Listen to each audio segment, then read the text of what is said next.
qu'il nous a choisis. Parce qu'on lui appartenait. Il est venu nous délivrer de nos ténèbres pour nous emmener à la lumière.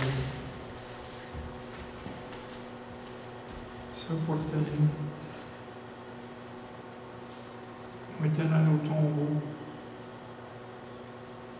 parce qu'on était morts.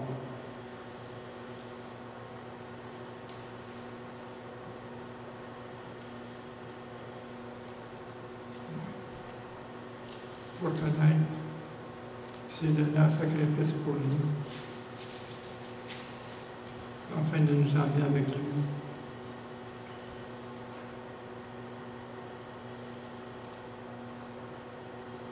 C'est la grâce qu'on lui rend. Il faut reconnaître. Il faut avoir l'empreinte de son sacrifice dans nos vies. Il n'est pas mort pour rien. Il est ressuscité. Et nous sommes ressuscités dans notre tombeau. Nous avons eu ce réveil spirituel. Parce que la grâce qui nous a été accordée était déjà destinée avant la fondation du monde, dans l'élection. Parce que déjà on était choisis. Et cette grâce-là est venue à nous, de loin, dans nos ténèbres, dans nos tombeaux, pour nous emmener à la lumière avec Christ. Si on regarde dans l'Évangile de Jean, c'est ce qu'on a parlé les derniers dimanches. On a parlé dimanche passé de la nouvelle naissance, que nous sommes régénérés.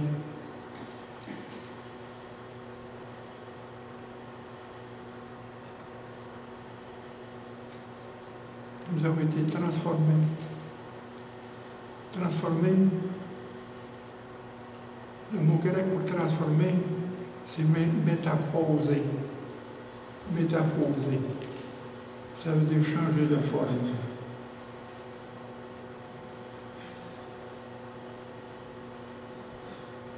C'est comme une chenille qui devient un papillon. C'est la même chose que nous.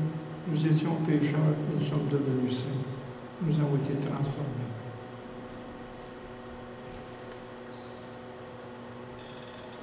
La parole, c'est ça qu'elle fait. On va parler de plus en plus de transformation, parce qu'il faut savoir lire la parole.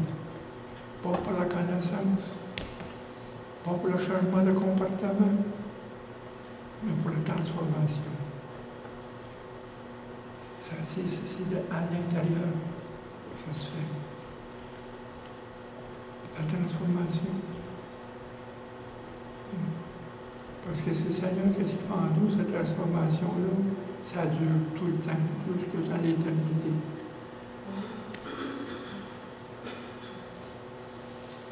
Si on regarde dans Jean, au chapitre 1, on est encore là.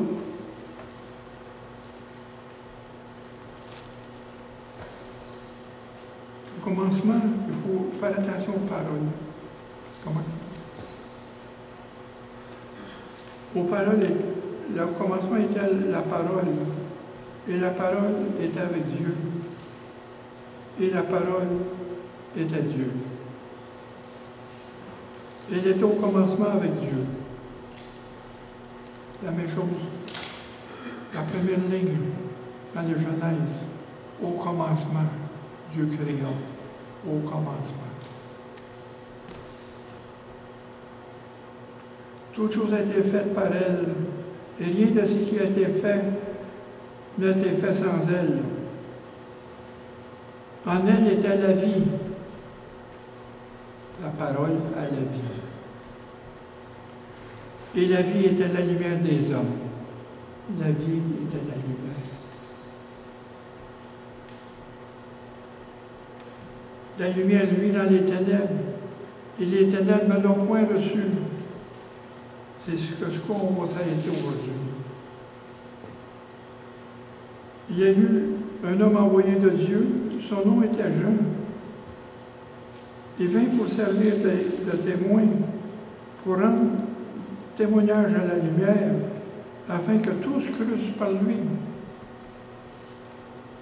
Il n'était pas la lumière, mais il parut pour rendre témoignage à la lumière. C'est qu'est-ce qu'on doit faire pour notre vie, rendre témoignage à la lumière. Encore là, on est une lettre écrite par le Christ en nous. Une lettre qui est écrite, pas avec de l'encre, mais écrite sur nos cœurs.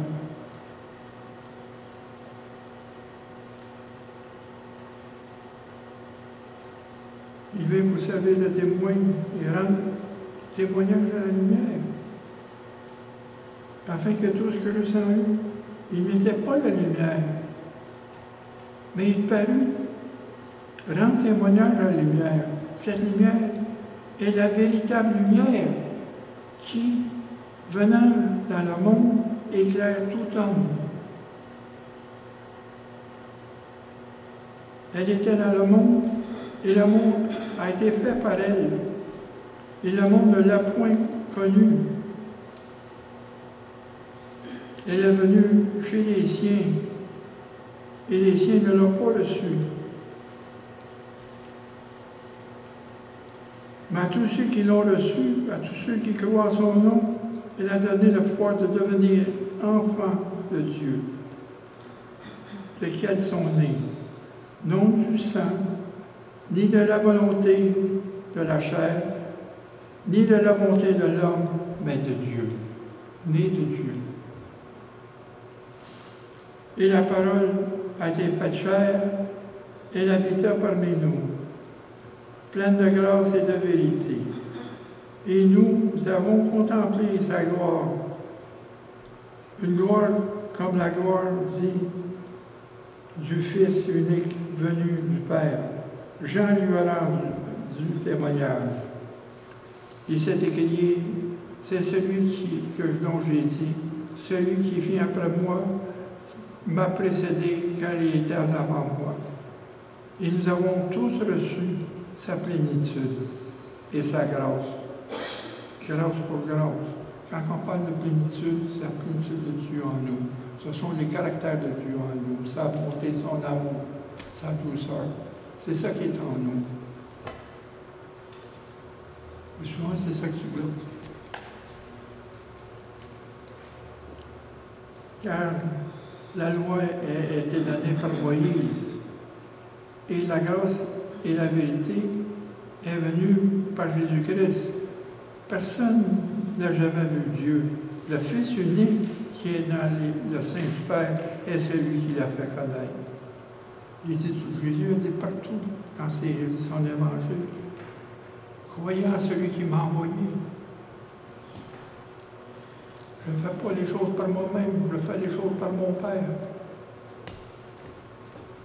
Ça, on va revenir là-dessus. Parce que Jésus était homme, pleinement homme ou pleinement Dieu. Au verset 11, quand il dit « Il est venu parmi les siens, et les siens ne l'ont pas reçu ». C'est justement, ici au verset 17, car la loi a été donnée par Moïse, la grâce et la vérité sont venues par Jésus-Christ. Il a voulu amener la grâce. Parce que les siens ne voulaient pas être changés. Ils ne voulaient pas amener le changement. Ils voulaient garder la loi de Moïse.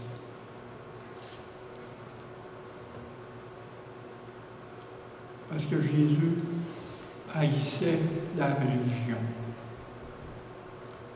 Mais il y avait plutôt une relation avec lui. C'est ça qui est chrétien.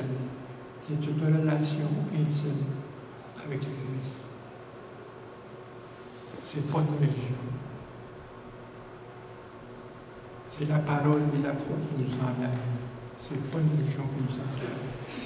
La parole est là. Mais les pharisiens marchaient encore par la religion, par les œuvres. Jésus leur a dit non, c'est par la foi. Mais ils n'ont pas compris. C'est pour ça qu'il n'est pas les siens ne l'ont pas reçu. Dans le mot reçu, dans le mot grec, ça veut dire qu'ils ne l'ont pas retenu. Ils n'ont pas retenu, ils n'ont pas voulu l'écouter. C'est ça que ça veut dire.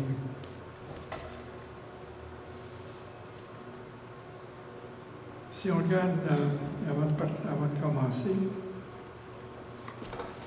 dans Isaïe, au chapitre 9,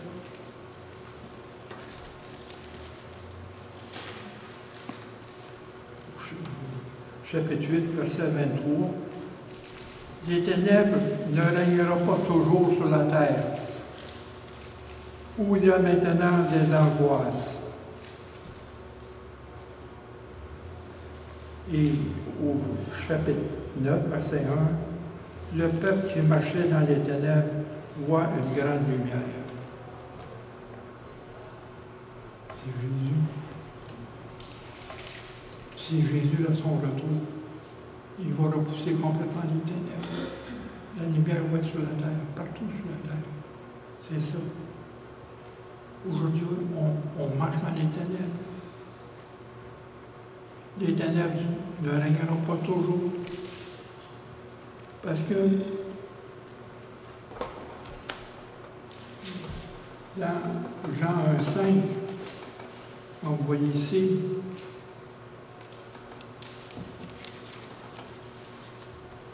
on dit, elle était la vie était la lumière des hommes. Et la lumière, lui, dans les ténèbres. Et les ténèbres ne l'ont pas reçu. C'est pas la même chose qu'au verset 11. C'est pas le même mot en grec. C'est là que le Seigneur m'a arrêté. Sur ce verset-là. Verset 5. Ils ne l'ont pas reçu.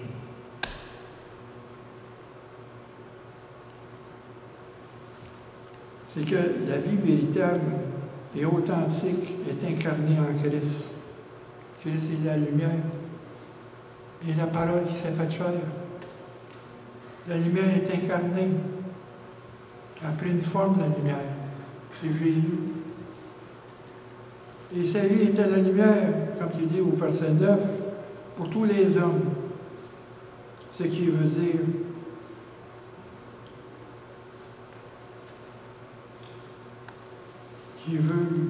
que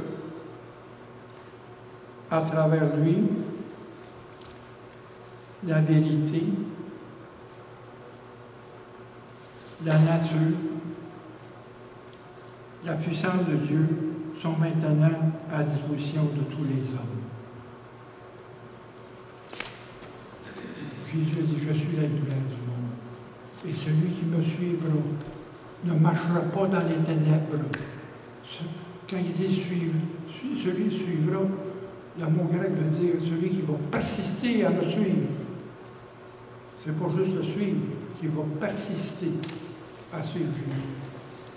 Il faut suivre Jésus dans le monde dans lequel on est.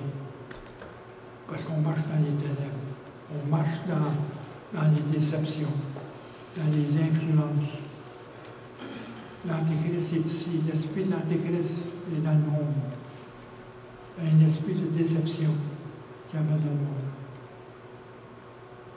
Le monde pense avoir la lumière, mais c'est les ténèbres qui voient, qui sont les entourés. Et quand il dit qu'il amène la vérité, si la vérité nous a franchis, la vérité, c'est la lumière dans nous. Il amène la nature. Comme il dit ici, dans la chose, il amène la nature de Dieu.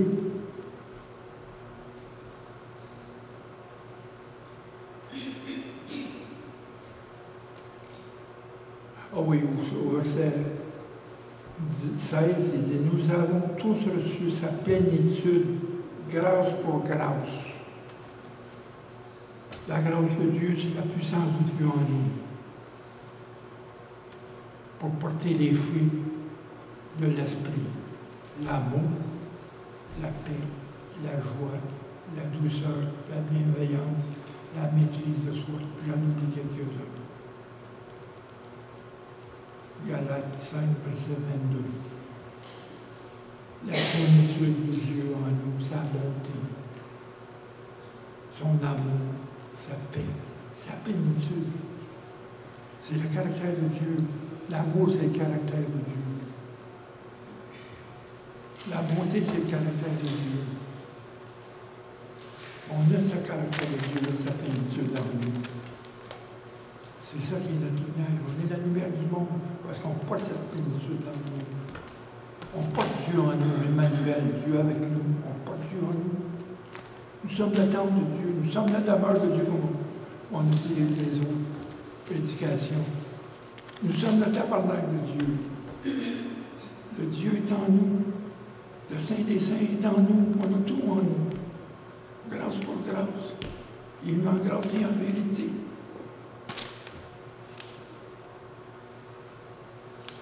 Mais qu'est-ce qu'il veut dire là, dans le mot grec?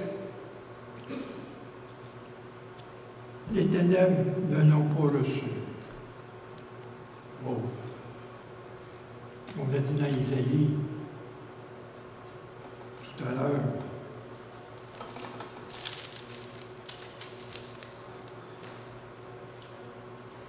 Les ténèbres ne règneront pas toujours. Ça veut dire ici, j'aime bien la version anglaise. The darkness has never overpowered it.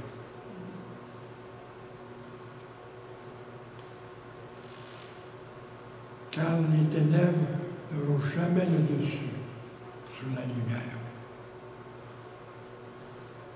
Ils ne domineront jamais. Ils n'éteigneront jamais la lumière. Put it out.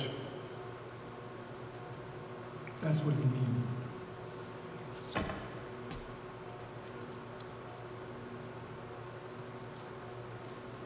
Les ténèbres ne pourront jamais maîtriser la lumière, ne pourront jamais conquérir la lumière.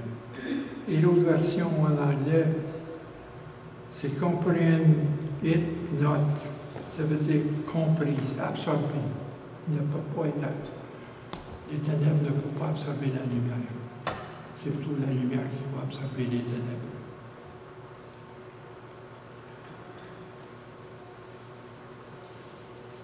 Puis, dans Jean, au chapitre 8, verset 18, verset 21,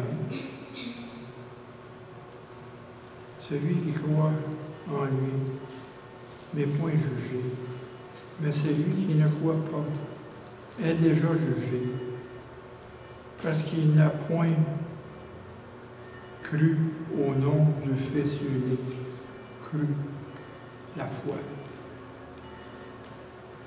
Ici, ce jugement, c'est que la lumière est venue dans le monde. Les hommes ont préféré les ténèbres à la lumière. Parce que leur œuvre était mauvaise.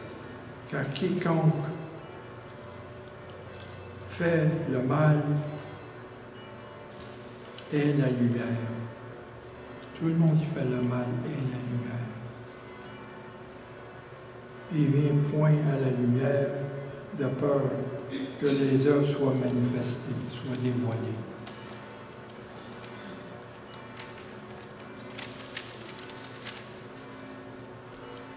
Mais celui qui agit selon la vérité vient à la lumière. Parce qu'on a dit, la vie, la parole est la vie, et la vie est la lumière. C'est l'équation. Fortune equation. The word, the light, and the light. Mais celui qui agit selon la vérité vient à la lumière afin que ses œuvres soient manifestées parce qu'elles sont faites par Dieu. C'est les œuvres de Dieu en nous. Pas en Éphésiens. au chapitre 2, Dieu a dit dans la parole, il a créé des bonnes œuvres en nous. Ce n'est pas nos œuvres, c'est les œuvres de Dieu, c'est le travail de Dieu en nous, afin que nous les pratiquions, pour que ces œuvres se manifestent à travers nous. Une des caractéristiques fondamentales des méchants, ils aiment les ténèbres, ils aiment le désordre.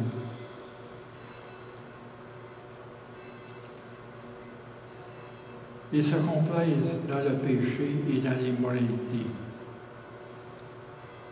Et on voit ça dans Romains, au chapitre 1, la première partie du chapitre 1 des Romains.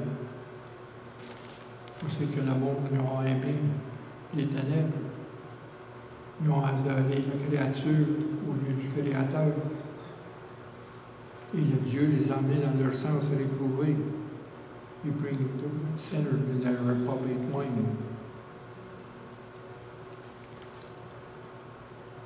Les nouveaux-nés, au contraire, aiment la justice. On cherche la justice et haïssent la méchanceté. Christ illumine tous ceux qui attendent son évangile. En lui accordant une mesure de grâce et de compréhension, afin qu'ils puissent librement accepter ou rejeter le message. On est libre.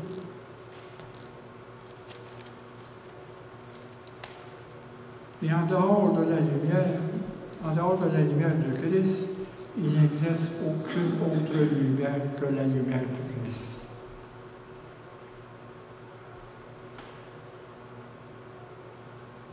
Qui peut nous permettre de voir la vérité et d'être sauvés. Il n'y a pas d'autre lumière que le Christ. Dans 2 Corinthiens, au chapitre 11, versets 13 à 14, ces hommes-là sont des faux apôtres, des ouvriers, trompeurs, déguisés en apôtres de Christ. Et cela n'est pas étonnant, puisque Satan lui-même se déguise en ange de lumière. Quand je vous parlais de fausse lumière, des fois, il y en a qui pensent qu'ils sont dans la lumière, mais ils sont dans les ténèbres. Il n'est pas étrange que ces ministres se déguisent en ministres de justice, et leurs fins seront selon leur règle. La Bible parle de ces conducteurs qui sont stimulés par Satan. C'est Satan. Ça peut être ici, dans d'autres églises. Les ministres déguisés.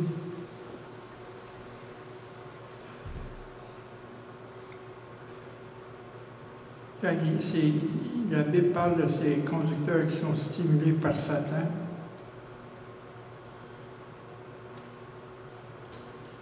apparaissant accomplir de grandes choses pour Dieu. Prêche des messages évangéliques séduisants. Prêche des messages évangéliques séduisants. Apparaissent comme justes. Et nous le fait. Dans le fait, il rejette la piété et son pouvoir.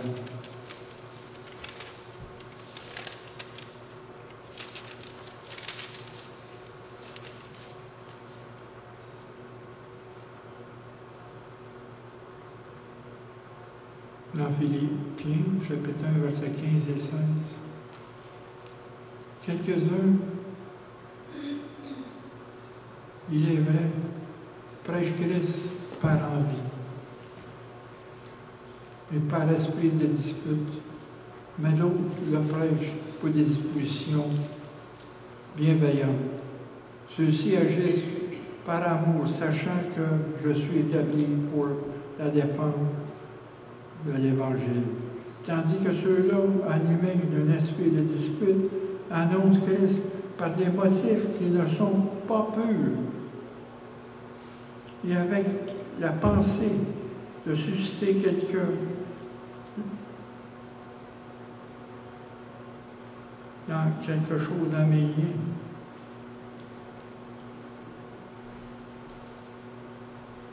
Ces gens-là se déguisent eux-mêmes en apôtres de Christ. C'est la parole de Dieu. Ce que c'est la parole de Dieu dit, ils vont se déguiser en apôtres. L'apôtre de Christ. Et en ministre de justice. Ils émettent ici d'authentiques ministres de Christ, introduisant dans leur message l'apparence de piété. Ils peuvent être bienveillants, affectueux. Ils peuvent prêcher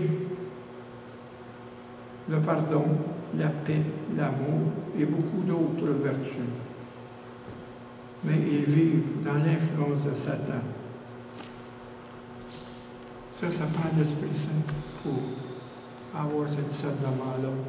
C'est pour ça que tout à l'heure, il faut prier pour que l'Église ait avoir un grand discernement. Et on manque de discernement. Franchement, on manque de discernement. Parce que vous écoutez toutes sortes de fraudes à travers les Internets. Il y a des messages qui sont subtilisants, qui sont subtils. C'est les pasteurs qui sont déguisés en prêcheurs. Il est bien dit ici, je le répète, ces gens-là se déguisent eux-mêmes en apôtres de Christ et en ministres de justice. Ils émettent d'authentiques ministres de Christ, introduisant dans leur message l'apparence de piété. Ils peuvent être bienveillants et affectueux. Ils peuvent prêcher le pardon. Ils peuvent prêcher la paix. Ils peuvent prêcher l'amour et beaucoup d'autres vertus. Mais ils vivent sous l'influence de Satan. Exactement ce que on va voir plus tard, ce que Jésus a dit dans Matthieu 24, à la fin des temps. Il dit, faites attention de ne pas vous faire séduire. Il va y avoir des faux prophètes. Et Paul répète la même chose dans Colossiens. Prenez garde de ne pas vous faire séduire. Oui? Il faut fixer nos yeux sur Jésus. Il est en nous. C'est notre lumière. On a besoin de cette lumière-là dans ces ténèbres. Parce que l'esprit de l'Antéchrist est ici pour décevoir, pour amener les déceptions, influencer. Il est là, l'esprit de l'Antéchrist. Leur évangile est dénaturé et repose souvent sur la raison humaine, l'humaniste, la morale humaine, qui vont selon leur manière qui vivent.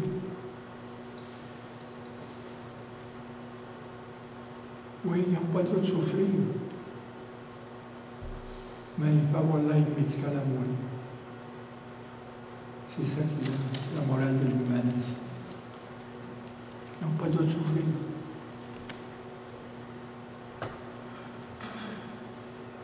On est libre de notre corps. On peut suivre notre cœur. Mais notre cœur est torturé par-dessus d'autres choses. C'est des œuvres. Il ne faut pas suivre notre cœur. Il faut suivre l'Esprit Saint qui est en nous.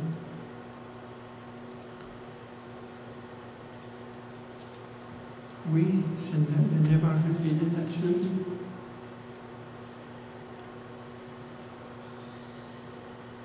Sur des raisons humaines et non sur des révélations de Dieu trouvées dans l'Écriture.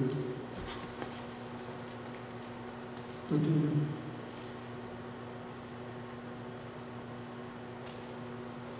Tout ce qui nous a révélé, c'est là. Tous nous avons en nous l'Esprit Saint. Nous n'avons pas besoin d'autre chose, chacun de vous. Plongez votre nez dans les Écritures, dans la profondeur. Laissez-vous transformer. Ne lisez pas pour la connaissance, mais plutôt pour la transformation. Pour avoir un guide ici sur la terre. Comme il dit dans Psaume 32, verset 8. Je vais t'instruire, et je vais te conseiller, et mes regards seront sur toi. Non sur des révélations de Dieu à travers les Écritures, le message s'écarte de la doctrine apostolique du Nouveau Testament.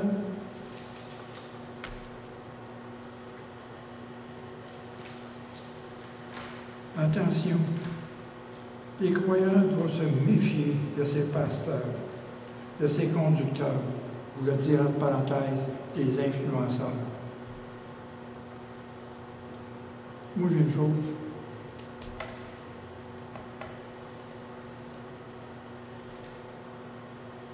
Le pasteur m'avait dit ça. Il dit, Richard, you are a single-minded person. C'est une personne qui ne pense pas lui-même. Mais je ne suis pas un influenceur. C'est Dieu qui peut amener la conviction. Mais je suis là pour transmettre ce que Dieu vous dit aujourd'hui. Il vous avertit dans le monde qu'on vit aujourd'hui. Et ces influenceurs-là qui sont trompeurs ne doivent pas être induits en erreur par leur charisme, par leur éloquence,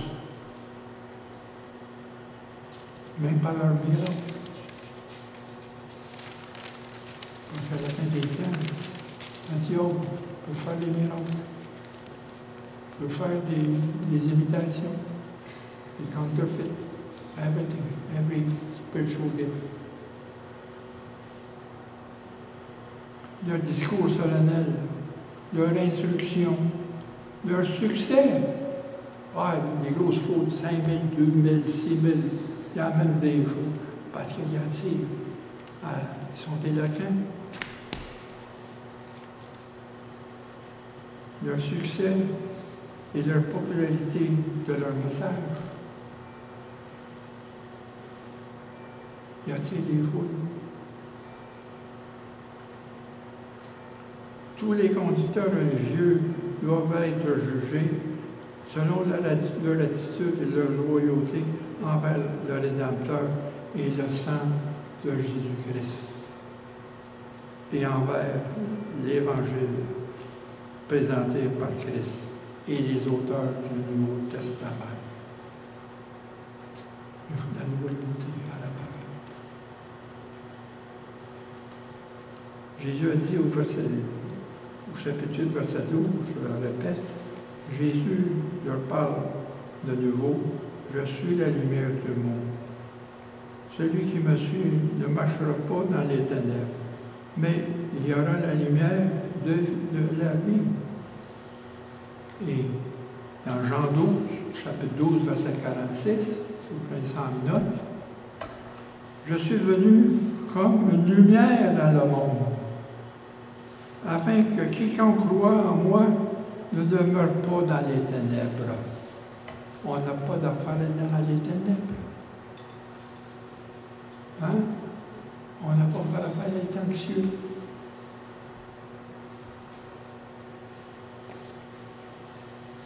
Jésus est la véritable lumière. Dans le verset 9, dans Jean,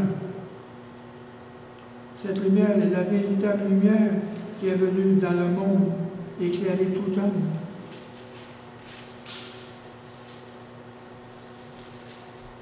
Parce qu'en ce moment, les ténèbres couvrent la terre, couvrent de plus en plus la terre.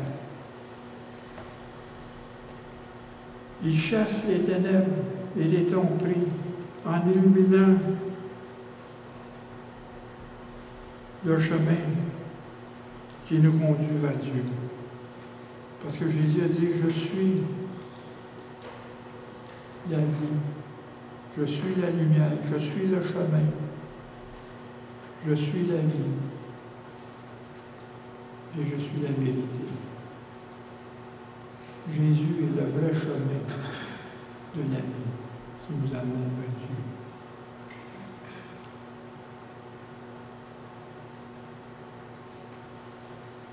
Qui nous conduit vers Dieu et au salut.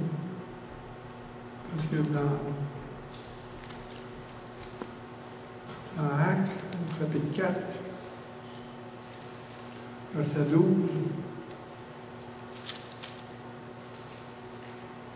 il n'y a de salut en aucun autre, car il n'y a dans le ciel aucun autre nom qui a été donné parmi les hommes pour lequel nous devions être sauvés. Actes 4, 12. Jésus, c'est notre fondation. Nos vies reposent sur lui. Il faut être enraciné sur cette fondation-là. Il faut être enraciné dans son amour. C'est notre fondation. C'est la fondation, c'est toute notre vie, Jésus. Il faut que Jésus soit toute notre vie pour ne pas se perdre dans ces ténèbres-là, dans ces messages. De plus en plus, il voit des messages séduisants. Il y a du monde qui vont courir parce qu'ils pensent être sauvés.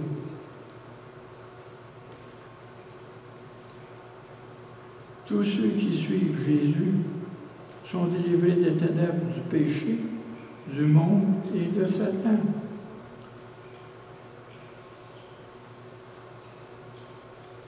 Celui qui suit, quand il dit, pourrait c'est-à-dire celui qui continue à me suivre. Les disciples de Jésus-Christ persévèrent à le suivre dans ses traces.